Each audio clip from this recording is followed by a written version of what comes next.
ଜଙ୍ଘ ରଖିବେ ଆଉ ଉଠା ଭାଷା ଉଠା ସ୍କୁଲ କଥା ମନେ ପଡୁଛି ନା? ବହୁତ ମନେ ପଡୁଛି। ଏଇଟା ତ ସ୍କୁଲ କରାହଉଛି ଆଉ এইটি পাঠ পড়িଛନ୍ତି ଆପଣ ପଢିଛନ୍ତି ତେଣୁ এইটি ଏଇଟା ବହୁତ ଇମ୍ପୋର୍ଟାଣ୍ଟ ସାର୍ ଏଇଟା ଏଇ ଏକ୍ସରସାଇଜଟା ହାତର ଭାଇ ତଳକୁ କର ଏ ଜଙ୍ଘ ସାଇଡ୍ ପଟେ ପୁରା କମି ଚାଲିଯିବ।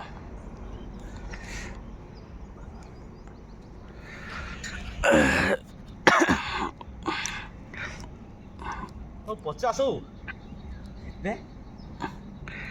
ହଁ 50 ଏକାଥରେ ହଁ ମରିଯିବ କାଲିକି ସାର୍ ହବିତେ ବସିବନି ହଁ ମରିଯିବ ମଣିଷ 50 ଥାନେ ମାରିଦେବେ ସାର୍ ଆପଣ 50 ହଁ ଏ ଗୋଟେ ଷ୍ଟେପ୍ର ହଁ ତା ପ୍ରାକ୍ଟିସ୍ ସାର୍ ଢେର କରିଦେଇଛନ୍ତି ହେଭି ପ୍ରାକ୍ଟିସ୍ 30 ହେଲା ଅବସ୍ଥା ଖରାପ ହେଇଯିବନି 30 ପାରିଗଲନି ପାରିଛି ହଁ ମୁଁ 20 କରିକି ବନ୍ଦ କରିନି 30 ପାରି ସାର୍ 50 ଧରିଦେବେ ବାହାରି ଦେବେ